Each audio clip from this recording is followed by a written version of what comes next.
Can కూడా నేను కొత్తది పర్చేస్ చేయలేదు. నా దగ్గర ఆల్రెడీ ఒక పాత లెహెంగాకొస్తే అది తీసేసాననమాట.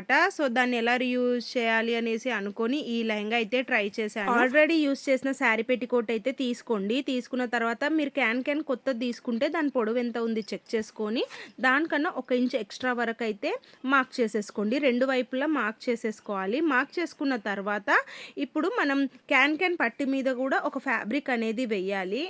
అలా వేయడం వల్ల మన మెయిన్ ఫ్యాబ్రిక్ ఉంటుంది కదా! లెహెంగాస్ గానీ, ఫ్రాక్స్ గానీ, ఆ ఫ్యాబ్రిక్ క్లాత్ అనేది పాడవ్వకుండా క్యాన్ పట్టి తలిగినట్టు ఉంటది. కొంచెం హార్డ్‌గా ఉంటుంది కదా! సో, అది తలగకుండా ఫ్యాబ్రిక్ అనేది సేఫ్‌గా ఉంటుంది. ఫుల్ వీడియో కావాలి అంటే మన ఛానల్ నేమ్ ఉంటుంది కదా! దాని కింద ఒక యారో మార్క్ అనేది ఉంటది. దాన్ని క్లిక్ చేశారు అంటే డైరెక్ట్‌గా లాంగ్ వీడియోకైతే వెళ్ళిపోతుంది.